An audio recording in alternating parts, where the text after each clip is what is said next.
반갑습니다. 안녕하십니까. 부산 동래구 온천동 금정마을 무량사 법천입니다.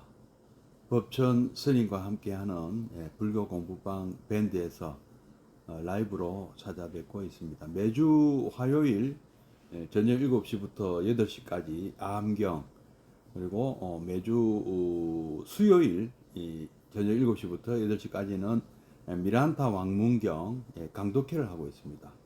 오늘은 암경 11번째 시간 되겠습니다. 오늘 불기 2567년 9월 12일 화요일입니다. 그럼 3기 의례부터 먼저 시작하도록 하겠습니다.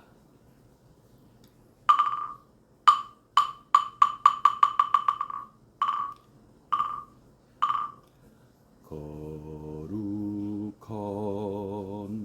부처님께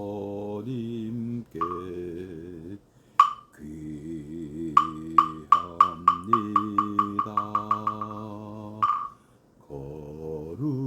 거룩한 가르침에 귀합니다. 거룩한 승가에게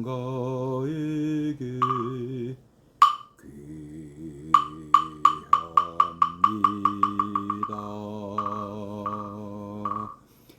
정갈보살님 반갑습니다. 일행보살님, 회장님 반갑습니다.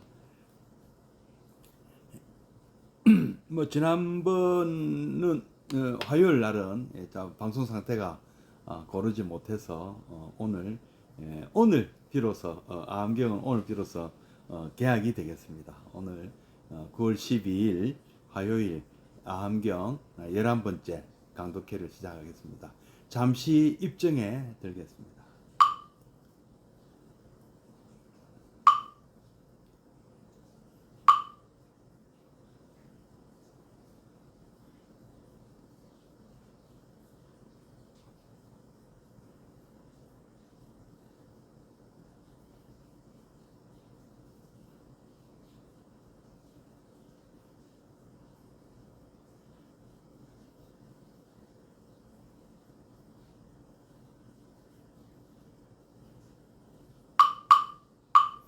입정 바로.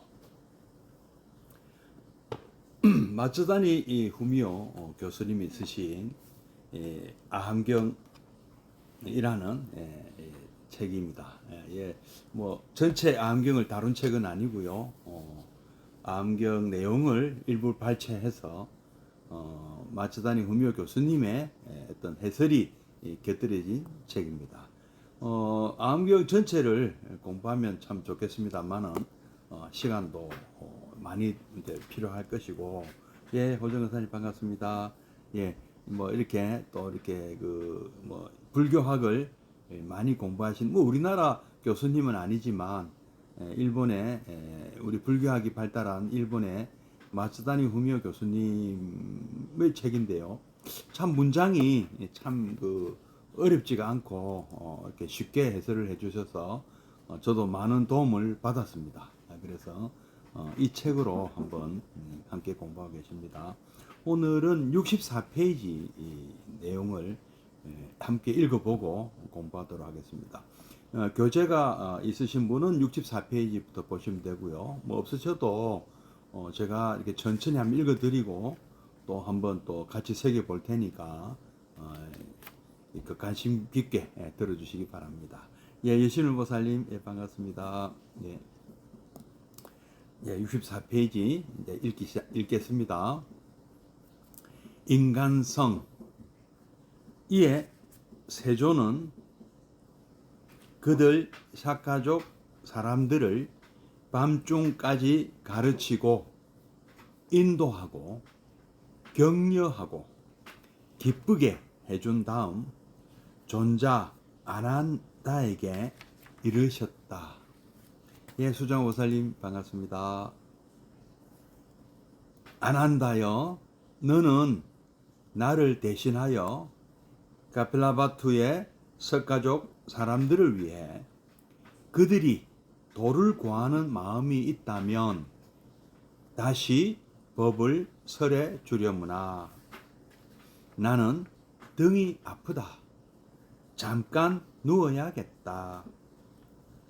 아난다는 그렇게 하겠습니다. 하고 대답했다. 이리하여 세조는 옷을 넷으로 접어서 깔고 발에 발을 포갠 다음 정념, 정지를 지니신 채 오른쪽 겨드랑이를 아래로 하고 누우셨다. 이제 나는 붓다 곶다마가 어떤 사람이었는지 고찰해 보고자 한다. 이 문제를 앞에 놓고 매우 당돌한 이야기일지는 모르겠으나 나는 서양의 철학자 케르케고르가 그의 일기 속에서 한 말을 생각하게 된다. 인간과 인간의 관계와 신과 인간의 관계는 전혀 성질을 달리한다. 인간과 인간은 오래 함께 살아서 깊이 알게 되면 될수록 그 사이는 더욱더 가까워진다. 그러나 신과 인간의 관계는 그와 전혀 반대이다. 인간이 신을 사랑하면 사랑할수록 신은 더욱더 무한한 것이 되고 인간은 더더욱 작은 존재가 되어가는 것이다. 나는 어린 시절 신과 함께 장난하며 놀 수도 있을 듯이 생각했다. 자란 뒤 내 열정을 바쳐 그를 사랑한다면 신과의 교섭도 실현되려니 꿈꿨다. 그러나 다시 나이를 먹어가면서 나는 신이 얼마나 무한한 존재인지 신과 인간의 거리가 얼마나 먼지를 이해하게 되었다. 케르케고르가 일기 속에서 한 말씀입니다. 그것은 나에게는 마츠다니 후미오 교수님에게는 참으로 인상이 깊었다. 내가 이 대목을 읽은 것은 꽤 오래전의 일이지만 지금도 나는 귀에 있을 때마다 그 일절을 생각하게 된다. 하지만 불교도인 우리가 보기에는 사정은 아무래도 그 반대일 것만 같다. 부처님과 우리의 관계는 인간과 인간의 관계와 전혀 다를 바가 없다. 우리가 부처님에게 다가가서 그분을 이해하면 이해할수록 부처님은 우리에게 더욱 친근한 존재가 될 것이다. 나는 어린 시절 부처님은 전혀 딴 세계에 살고 계셔서 이따금 구름이라도 타고 이 세상에 나타나시는 분으로 여겼다. 그러던 그분이 어느 사이엔가 점점 나에게 가까운 그리고 아주 친한 사이처럼 느껴져 왔으니 이상한 일이다. 그러나 그것은 당연한 일이었는지도 모른다. 왜냐하면 의심할 나위 없이 부처님 또한 우리와 똑같은 인간이었던 까닭이다. 이 일과 관련해서 지금도 생각나는 것은 이 장의 첫머리에 인용한 1절을 처음으로 읽었을 때의 일이다. 아까 케르케고르의 그 일기장에 쓴 내용을 얘기하는 것입니다. 그 경은 아니죠. 죄송합니다. 제가 잘못 말씀드렸습니다. 아난존자가 부처님 대신에 그 서가족 사람들 카필라바투에서 설법한 그 얘기죠.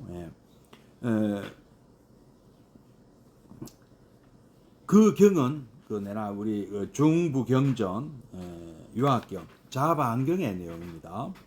그 경은 부처님이 카필라바투의 성박 니그로다 나무로 에워싸인 정원에 계신 데서 시작된다. 마침 그때 석가족 사람들은 새 회당을 지은 참이라 그 낙성식에 꼭 부처님이 오셔서 처음으로 입장하는 이가 되어 주십사고 청하게 되었다.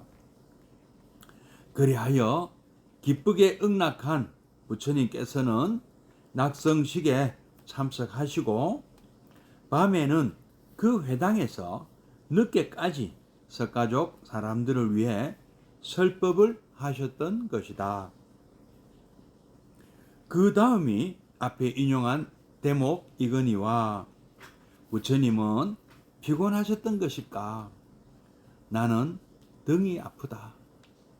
잠깐 누워야겠다고 말씀하고 설법을 안한다에게 맡기신 다음 물러가 주무셨다는 것이다. 예, 수미정 보살님, 예, 반갑습니다. 자, 일단 여기까지 읽고 또 같이 한번 새겨보겠습니다. 오늘의 배우실 내용의 제목은 인간성입니다. 인간성. 예. 인간성의 반대말은 무엇일까요? 이 교재에 의하면 신성이죠. 신성.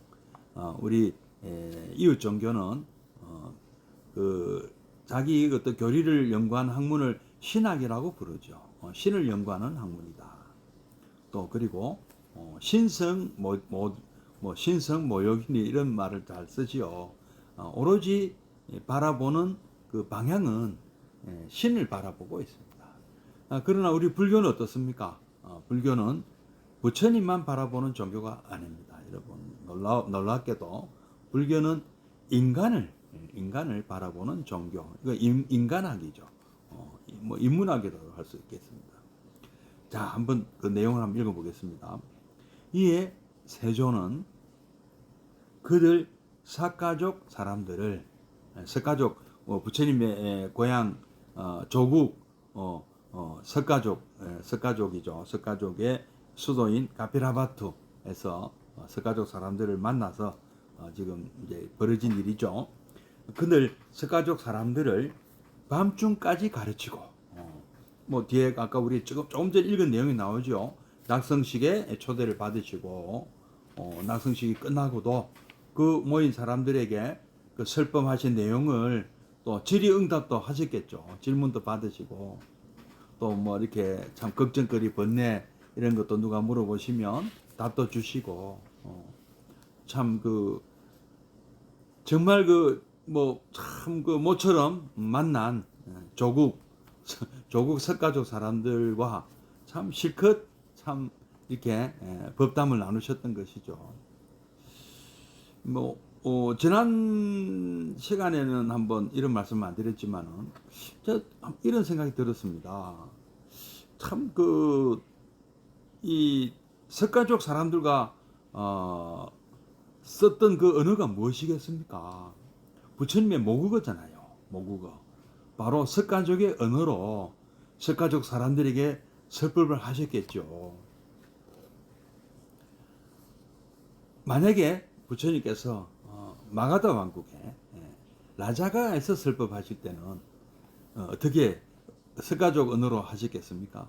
그렇지 않겠죠. 마가다 언어로 마가다국의 언어로 그 지금으로 뭐 우리 보면 이제 방언이죠. 사투리죠. 뭐 지금도 인도에는 표준어가 없지 않습니까? 뭐 제일 많이 쓰이는 언어가 오히려 영어, 힌디어 이런 건데요. 지역마다 언어가 다 달라서 굉장히 그 이렇게 참 소통이 어렵죠. 영어가 제일 그 소통하기 쉬운 영어는 외국어잖아요. 뭐 그 외국어뿐이 아니고 인도라는 나라가 통일되어 살아본 그 세월이 그리 오래지니까 않습니다. 지금의 인도도 뭐 통일된 게 얼마 안 되거든요. 그리고 아적한 옛날 뭐 부처님 열반에 드시고 한 200년쯤 지나서 아소카 대왕 때 뭐 통일을 했다고 합니다만은 그 영토는 지금의 인도 대륙의 영토하고도 좀 약간 다르거든요. 포함된 데도 있고 포함 안 된 데도 있고. 그리고 오랜 세월이 지나서 뭐 무굴 제국 때 정도 돼서 지금의 파키스탄, 그다음에 인도, 방글라데시 뭐 이렇게 정도가 하나의 나라였는데 그때도 무굴 제국이 지배할 때도 자치적인 그 작은 왕국들이 굉장히 많았거든요. 그래서 그 나라마다 다 언어가 달랐습니다. 그러니까 현세도 그런데 2600년 전에도 그랬다고 봐야 됩니다. 그래서 부처님은 마가다 왕국에 가시면 그 마가다 사람이 쓰는 그 사투리, 방언이죠. 그 지역의 말로 설법을 하셨습니다. 또 제자들에게도 그렇게 시키셨어요. 어느 나라에 가든 그 나라의 보통 사람들이 쓰는 언어로. 그러니까 또 그 계급에 따라서도 언어가 다르답니다. 지금도 그렇답니다. 인도 사람들은 우리도 옛날에 보면 궁중에서 쓰는 또 약간 우리 옛날 드라마 보면 과거 조선시대 때 그 드라마 보면 궁중에서 쓰는 말이 약간 좀 달랐죠. 여러분 어떻습니까? 용어들이 좀 특이하지 않았습니까? 이렇게 인도는 더 심했습니다. 그래서 굉장히 귀족들이 쓰는 언어가 따로 있었고 또 천민들이 쓰는 언어가 따로 지금도 그렇다고 합니다. 지금도 계급에 따라 계급이 헌법적으로는 존재하지 않지만 실질적으로는 뭐 존재하고 있다고 합니다. 그래서 굉장히 언어가 복잡하고 그러니까 부처님께서 출가하시기 전에 오랜 세월 아마 이 어학 공부도 다 하셨을 것 같아요. 그 해당 지역의 언어로 설법을 지금 그 뭐 티베트 스님들이나 남방 스님들 보면 다 우리말들 잘하시고 그죠? 영어도 잘하시고 예. 참 그 외국어를 상당히 잘하세요. 그건 자기 모국어만 잘하는 게 아니고요. 자 이제 부처님이 이제 그런 경우죠. 지금 그동안에 오랜 세월 참 마가다 왕국, 코살라 왕국, 그다음에 바치 공화국, 뭐 그다음에 입니까 베나레스가 있는 바라나시가 있는 카시, 뭐 여러 지역을 거쳐서 지금 오셨잖아요. 그래서 한 수년 동안 외지에서 활동하시다가 참 이렇게 모처럼 석가족을 방문하시고 참 모처럼 석가족 그 동포들을 만나서 석가족의 언어로 얼마나 좋으셨겠나. 그래서 참 밤이 해가 지고 밤중까지도 그분들을 인도하고 이렇게 사셔야 됩니다. 저렇게 사셔야 됩니다. 계율을 잘 함부로 살생하지 마시고 보시 많이 하십시오. 좋은 공도 많이 쌓으시고 그래 이름 제가 불자들에게 아직 제가 불자는 아직 아니죠. 그러나 부처님 뵈러 온 분들에게 그렇게 참 훌륭하신 그런 가르침 주셨겠지 않습니까? 인도하고 그리고 격려하고 이렇게 열심히 사시면 다 복을 받습니다. 격려하고 또 기쁘게 해줬다. 기쁘게 해줬다. 참 부처님이 많은 사람들의 행복을 위해서 참 좋은 말씀 해주신 것이 바로 가장 큰 공덕이고 법공양을 하신 거잖아요. 그리고 듣는 사람들로 하여금 듣는 사람들은 전부 부처님 말씀만 들으면 참 환히 자기하겠다. 좋아 죽었다 이 말입니다. 어떤 분들은 또 체류비업하는 분도 있었죠. 감동에 눈물을 흘리기도 하고요. 그죠? 자, 그렇게 해주시고 너무 이렇게 막 힘든 줄 모르고 설법을 하시고 이제 그 사람들이 갈 생각을 안 하고 있으니까 아난존자에게 시자인 아난존자에게 이르셨습니다.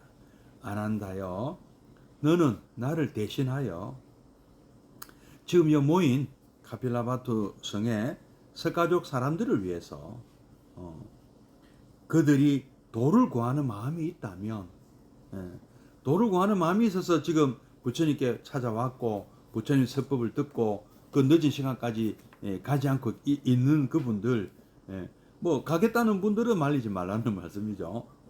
도를 구하는 마음이 있다면 뭔가 참 시원한 어떤 그 참 결론이 날 때까지 좀 말씀을 듣고 싶고 배우고 싶고 하는 분들이 있다면 다시 법을 설해 주려무나. 안한존자는 너무도 머리가 좋아서 참 부처님이 한번 말씀하신 거는 다 녹음기처럼 참 토시 하나 안 틀리고 아마 다 외워서 그대로 말씀할 수 있었나 봐요. 요때는 아마 출가하고 얼마 지나지가 아니고 안한존자가 그 시자가 된 것이 부처님께서 약 한 50살 정도 되실 무렵이니까 안한존자는 한 30살 정도 되고요. 그러니까 그 출가하고 성도하시고 한 15년 이상 지난 때로 보입니다. 이제 안한존자가 시자가 된 거 보면은요. 나는 등이 아프다. 잠깐 누워야겠다. 아마 의자도 없이 앉으셨나 봐요. 그래서 잠깐 피곤해서 좀 눕겠다 하니까 안한존자는 그렇게 하겠습니다 하고 대답하고, 그래서 세존은 옷을 넷으로 접어서 깔고, 이때 이 옷은 가사입니다. 가사. 근데 우리 스님들의 가사는 이 막 의식이나 법회가 있을 때만 술을 입지만 지금 남반불교 스님들도 그렇고 부처님 당시에도 여기서 이제 외출복도 되거든요. 외출복 일상복이고 또 자리도 이렇게 접어서 자리로도 씁니다.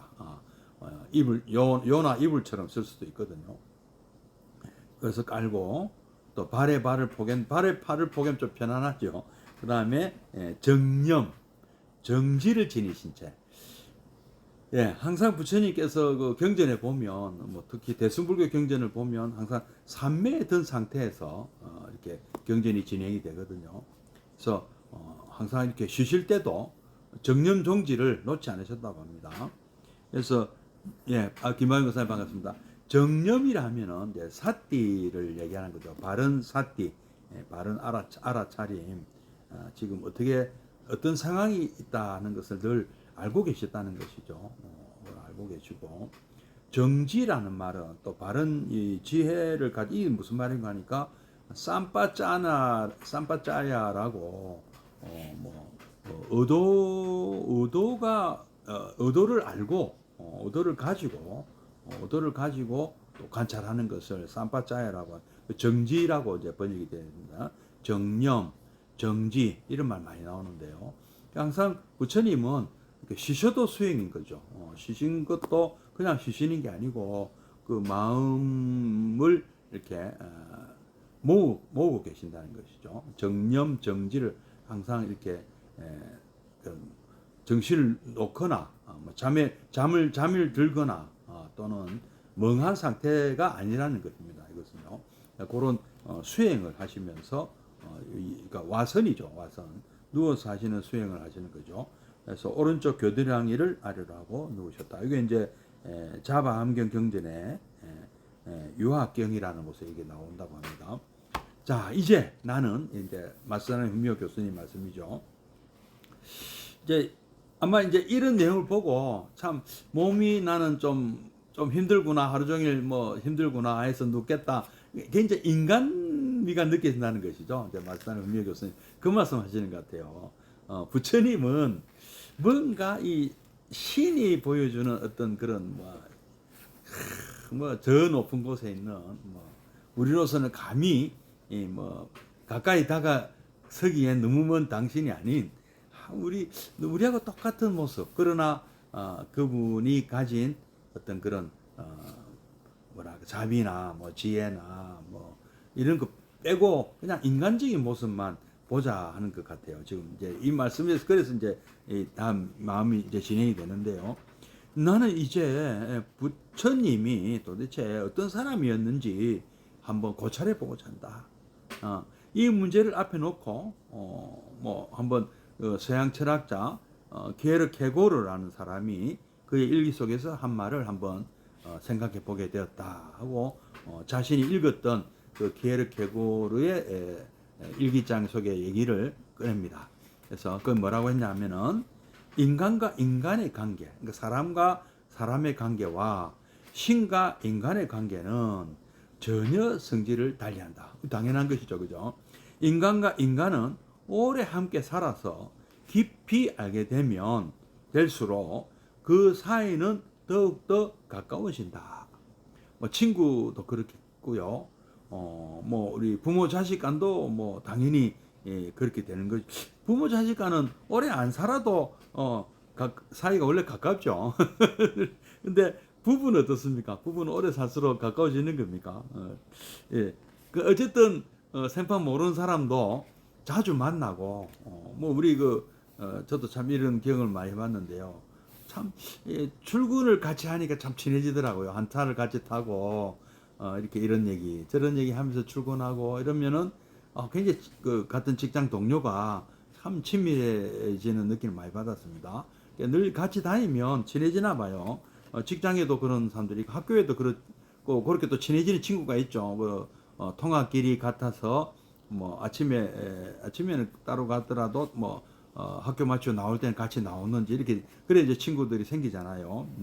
그래서 함께 함께 알게 되고 깊이 알게 되면 더 이제 친해지는 거죠. 그러나 신과 인간의 관계는 그렇지가 않더라. 가까워졌다고 생각하면 오히려 더 멀어져 버린다 이 말이죠, 그죠? 인간이 신을 사랑하면 사랑할수록 신이 인간을 사랑할 수가 있나요?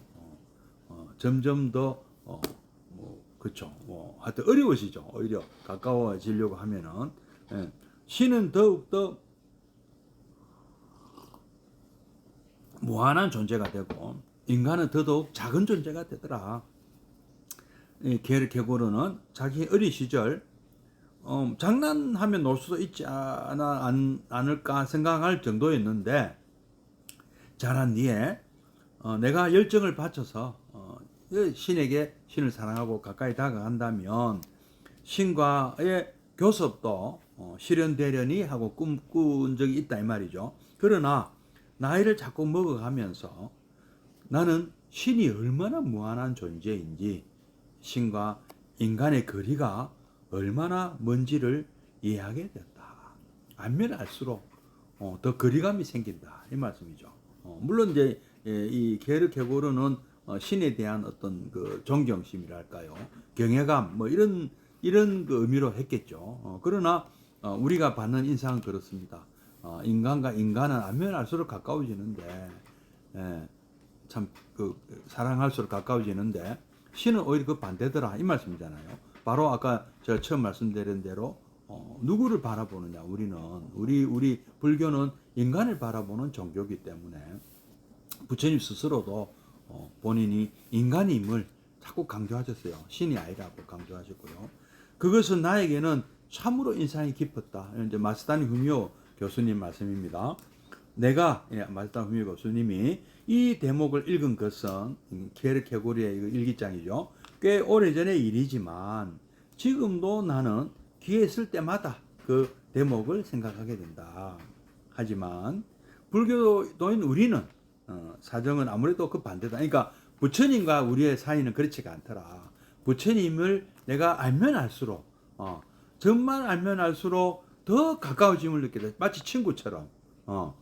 제가 좀 약간 불경한 표현입니까?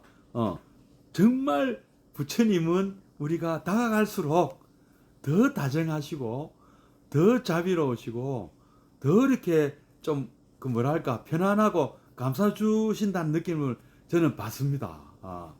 여러분들 어떻습니까?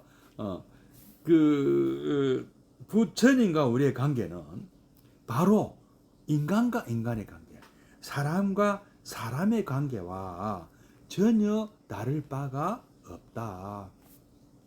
정말 존경스럽고 또 참 스승님으로서 정말 정말 부처님은 나도 모르게 고개 숙여지고 절을 하고 싶고 하지만 또 그만큼 더 또 친밀감도 느껴지더라는 말씀입니다. 우리가 부처님에게 다가가서 그분을 이해하면 이해할수록 부처님은 우리에게 더욱 친근한 존재가 될 것이다. 마츠다 흥미호 교수님도 아마 그렇게 느끼셨나 봐요. 나는 어린 시절 부처님은 전혀 딴 세상에 살고 있다고 구름이라도 타고 이 세상에 나타나시는 분이 아닌가 이렇게 여겼다. 저도 그랬습니다. 그러던 그분이 어느 사이엔가 점점 나에게 가까운 그리고 아주 친한 사이처럼 느껴져 왔으니 이상한 일이다. 이상한 일이 아니죠. 당연한 일이죠. 저도 그랬습니다. 그러나 그것은 당연한 일일지도 모른다. 왜냐하면 의심할 나위 없이 부처님 또한 우리와 똑같은 인간이기 때문이다. 부처님의 DNA도 우리와 똑같다. 인간의 DNA를 갖고 계신다. 우리처럼 똑같다. 뭐 키가 좀 저보다 크실 거고. 예, 맞습니다. 예, 맞습니다. 예, 부처님은 우리를 부를 때 항상 이 선지식이라는 말이죠. 선지식이라는 말도 우리 또 도반이라고 하셨고요. 뭐 선지식도 그 지인이라는 뜻이거든요. 친구라는 뜻이잖아요. 원래는. 근데 부처님은 우리에게 스승이 이게 선지식이란 말이 스승이 돼 버렸죠. 부처님이 쓰시기 때문에. 그래서 정말 부처님은 우리가 가까이 알면 알수록 배우면 배울수록 우리가 부처님이 가르치신 대로 실제로 해보고 그분의 어떤 말씀을 이렇게 경전을 통해서 이렇게 들어보면 정말 이 참 친근감이 더 생기더라. 더 믿음직스럽고 더 든든하고 참 이런 스승이 또 어디 계실까? 삼계 도사 사생자부 그죠? 삼계 우리에게 바른 길을 인도해 주시고 또 우리의 자유로운 아버님. 기독교에서 얘기하는 아버님은 왠지 좀 혼낼 것 같은 그런 아버님인데 부처님은 전혀 혼낼 것 같지가 않아요. 부처님은 우리가 혼날 일이 있어도 제가 또 부처님을 애먹인 사람들이라는 참 특이한 제목의 책이 있어서 한번 보고 있는데요. 거기 보니까 참 그 부처님을 애먹인 사람들도 많더라고요. 뭐 존경하고 다른 분들이 훨씬 많았겠지만 막 그런 가운데도 부처님을 좀 이렇게 힘들게 하는 사람들이 참 많이 나왔습니다. 근데 부처님은 이러셨던 것 같아요. 아홉 번을 잘못해도 하나 잘한 일이 있으면 그 잘못을 나무라지 않으시고 하나 잘한 거를 칭찬하셨던 것 같아요. 뭐 무슨 제일 하는 그것도 뭐 칭찬거리가 없나 하고 찾으신 것 같아요. 뭐든지 다 제일자 붙여가지고 너는 이거를 제일 잘한다. 모자란 부분은 안 보세요. 잘하는 것만 보시는. 그게 늘 부처님은 칭찬만 해주셨던 분이다.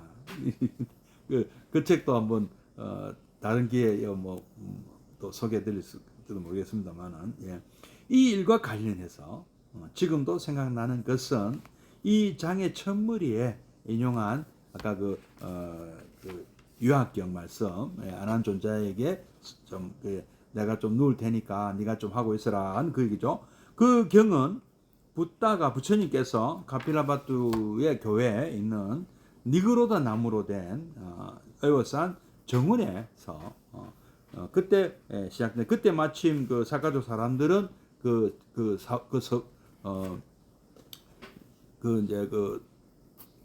맞으면 정사를 짓고 아마 회당을 또 지었는가 봐요. 거기 이제 부처님과 부처님 제자들을 와서 이제 수행할 수 있는 그런 공간을 만들었는데요.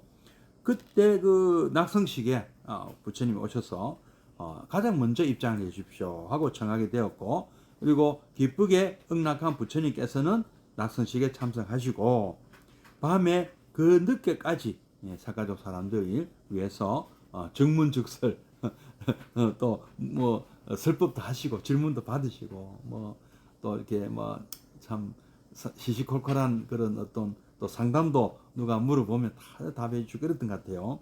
그때 부처님께서는 이제 그러시다가 이제 시간이 좀 되고 안한 존자에게 나는 등이 아프니 좀 누워야겠다 하고 네가 이 법을 듣고자 하는 사람들이 있다면 계속 설법을 해드려라 하고 좀 쉬셨다는 것이죠. 이 이제 다음 또 읽어보겠습니다. 66페이지 밑에입니다. 나는 등이 아프다. 부처님의 이 말씀은 애처롭다. 그럼에도 불구하고 이 대목을 읽었을 때 나는 그 어떤 기쁨 같은 것도 느꼈던 일을 지금도 잊지 못한다. 왜냐하면 부처님도 우리와 똑같은 사람이었다 하는 것을 그때처럼 절실하게 느낀 적은 없었기 때문이다. 하기야 부처님은 인간의 숙명이라고나 할까, 이런 생로병사를 두 어깨에 걸머지고 그것을 해결하기 위해 출가도 감행한 것이기는 하였다. 그러나 그건 역시 그가 인간 이외에 아무것도 아님을 증명해주는 말씀이겠다. 그러나 생로병사를 할 때 그것은 어느 정도 추상화된 개념이라고 할 수 있다. 따라서 그것에 의해 느껴지는 부처님의 인간성 역시 추상성을 면하지 못한다. 그런데 지금 부처님은 나는 등이 아프다고 고백하고 있는 것이다. 그런데 지금 부처님은 하신 말씀, 나는 등이 아프다 하신 말씀은 매우 애처롭지만 그것에 의해 나 마츠다니 후묘는 직접 부처님의 육신에 접하고 있는 듯한 느낌이 들었던 것이다. 그것은 나로서는 참으로 이상한 체험이었다. 그때까지 멀리 떨어져 있던 부처님의 모습이 이 대목에서의 감명, 이래 나에게는 훨씬 친근한 것으로 느껴지게 되었다. 그와 함께 부처님의 사상 또한 왜 그런지 아득한 저 멀리 있는 것으로는 생각하지 않게 되었다. 그리고 그 뒤로는 부처님의 현신, 육체를 갖고 계신 지금 이 몸에 대한 경의 서술이 이상한 매력으로 나의 관심을 자극해 왔다. 이를테면 상운부 경전에 보이는 바카리라는 사람에 대한 그 대목이 그럴 것인데, 그것은 부처님께서 마가다국 라자가하의 교회에 있는 베루바나 정사, 중림 정사에 머물고 계시던 때의 일이라고 기록되어 있다. 경전 말씀입니다. 그때 한 비구가 어느 옹기장이 집에서 앓고 있었다. 바카리가 그의 이름이었다. 그의 병은 매우 깊어서 도저히 치유될 가망이 보이지 않았다.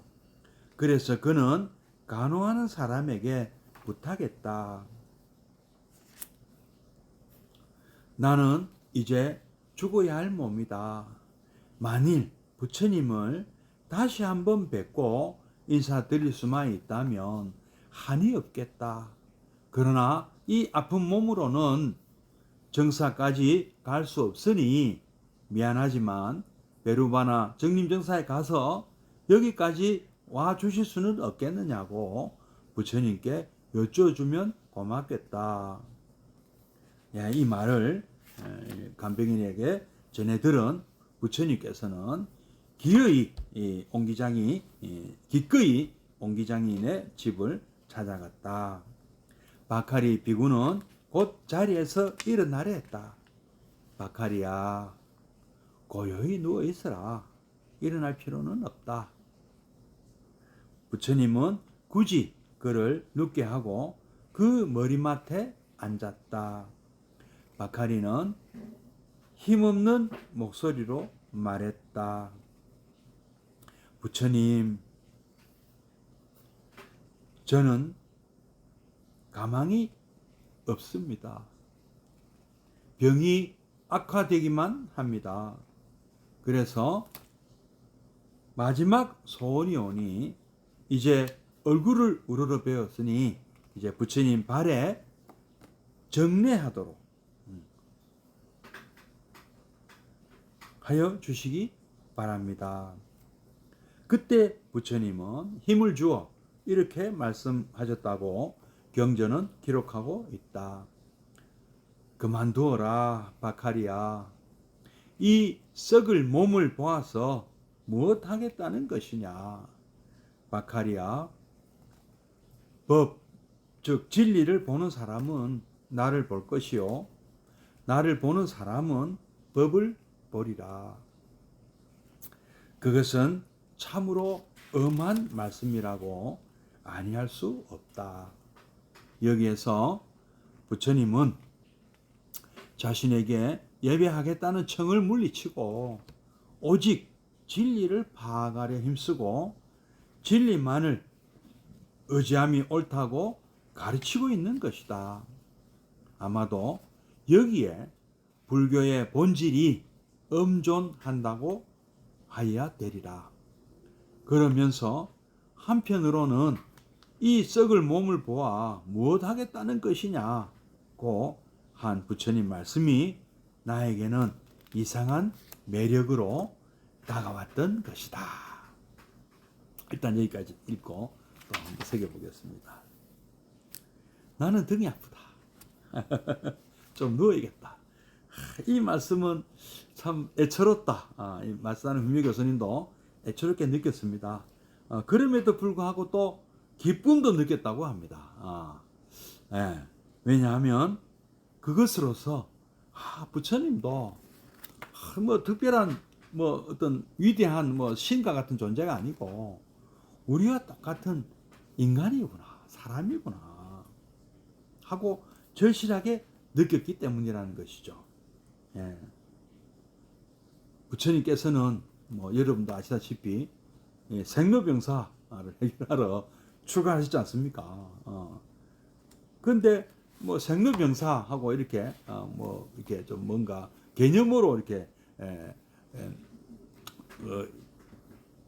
이 추상화된 개념이잖아요. 개념이잖아요. 개념은 생로병사 나고 병들고 늙고 죽고 뭐 그 뭔데? 근데 아주 그 와닿게 말씀하셨다는 거죠. 지금 나는 등이 아프다. 이제 나이도 들고 뭐 이제 연세가 어느 정도 되는지 모르지만 이제 뭐 50에서 80 사이니까 뭐 이제 어쨌든 하루 종일 그렇게 참 많은 사람들하고 참 문답 주고받고 힘드실 만도 하죠. 그렇게 이제 설법하시다가 이제 좀 쉬어야 되겠다 하실 정도로 참 옆에서 좀 쉬십시오. 근데 그 인간이니까 피곤함을 느끼셨다는 거죠. 그래서 이 마츠다니 후미오 교수님은 이 대목을 읽고서 저 멀리 더 높은 곳에 계신 것 같던 부처님이 여기서 감명을 받았다. 아주 친근하게 그렇게 느껴졌다는 것이죠. 그리고 부처님의 사상도 또 부처님의 가르침도 어디 그 형이상학적 우리의 삶과 직접적인 관련이 없는 무슨 아주 높은 차원의 어떤 그 철학을 말씀하시는 게 아니고 알고 보면 우리 실제도 그렇습니다. 부처님께서 주로 수행 삼는 것이 바로 우리 몸과 우리에게 일상에서 벌어지고 있는 일들이잖아요. 우리 몸에서 벌어지는 일, 느낌, 뭐 마음 다 이런 걸 중심으로 수행을 하시잖아요. 뭐 관찰 수행도 마찬가지고요. 아라차리 사띠나 삼빠짜야나 뭐 사마띠나 뭐 위파사나나 뭐 모든 것이 뭐 어떤 개념적인 것을 파고드는 것이 아니고 지금 나의 몸을 중심으로 나의 신수신법, 나의 몸, 나의 느낌, 예? 뭐 나라고 나라는 그 어떤 이때는 이제 내가 뭐하지만 어쨌든 그 내가 생각하는 내가 몸이라고 생각하는 것과 느낌과 어떤 이 작용들 그렇죠 현상 그다음에 그 마음 작용 뭐 이런 것들 법 실제로 이렇게 벌어지고 있는 현상들 이것을 수행 사무시잖아요. 그래서 어떤 추상적인 형이상학이 아닌 거예요. 부처님 말씀은 가르침은요. 수행도 어떤 뭐 형이상학을 따지는 게 아닙니다. 사실은 그죠. 예.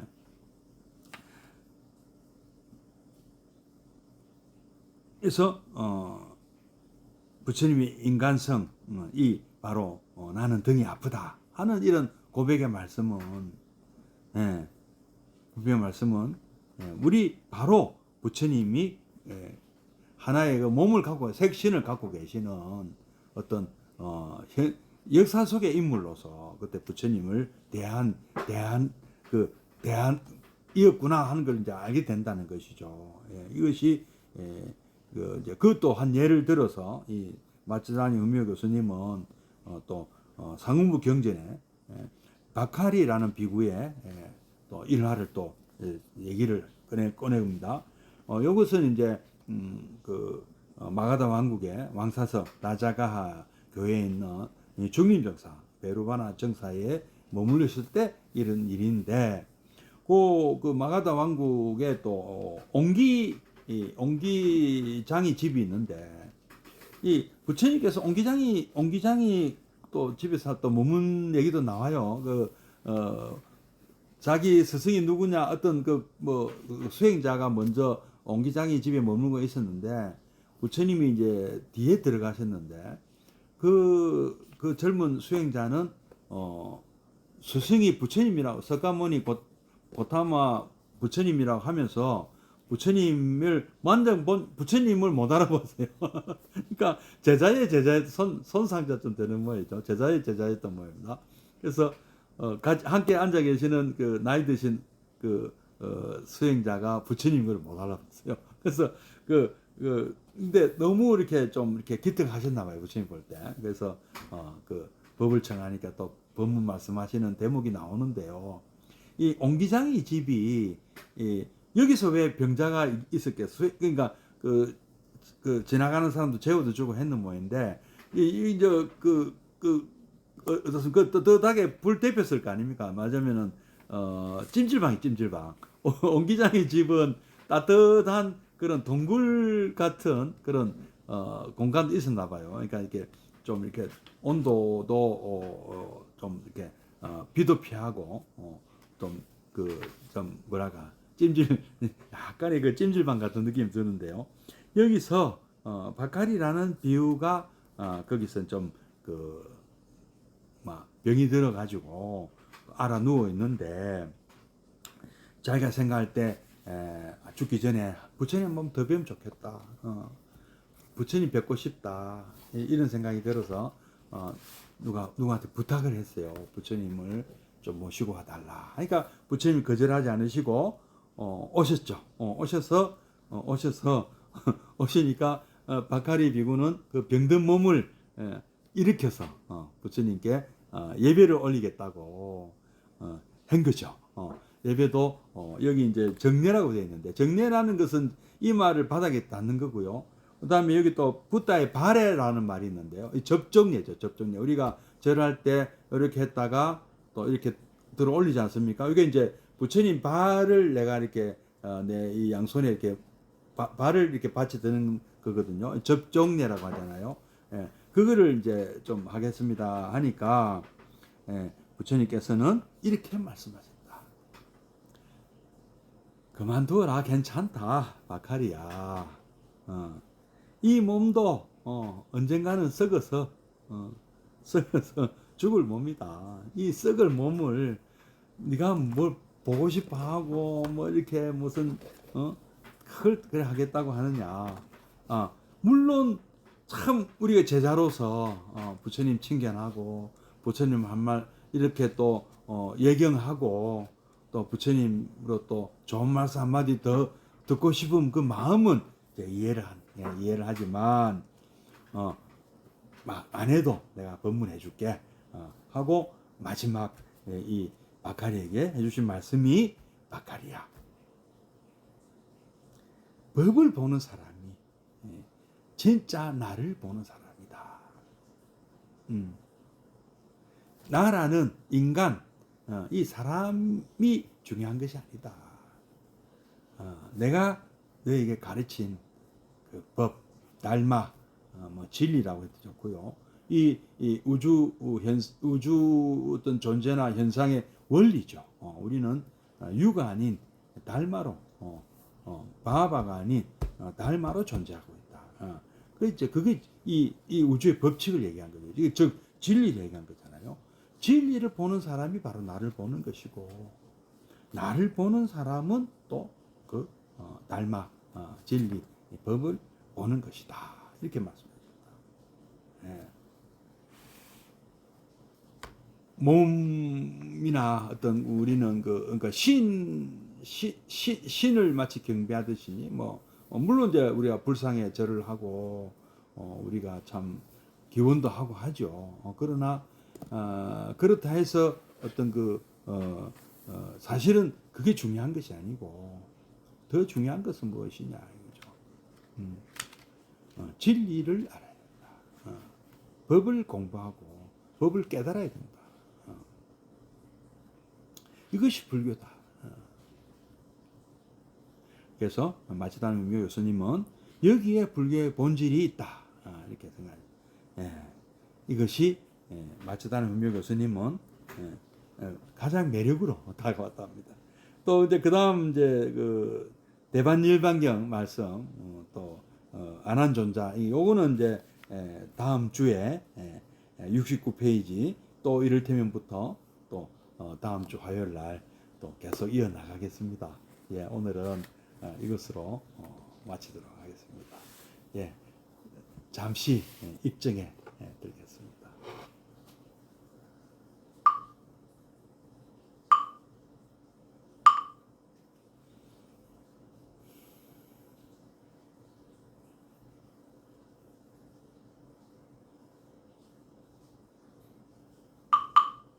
네, 입정 바로. 예, 내일은 9월 13일 수요일은 미란다 왕문경 12번째 내일 7시에 있을 것이고요. 안경 12번째 시간은 다음 9월 17일 화요일 날 계속 이어 나가도록 하겠습니다. 자, 그러면 사홍선하고 마치도록 하겠습니다.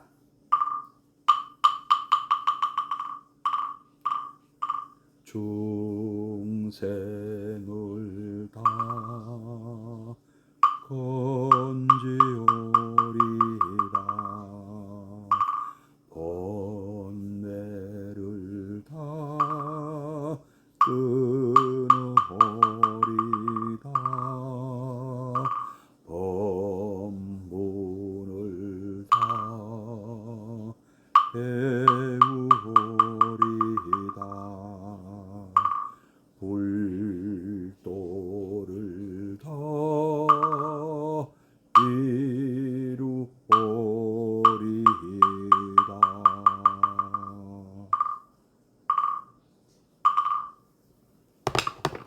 성불하십시오.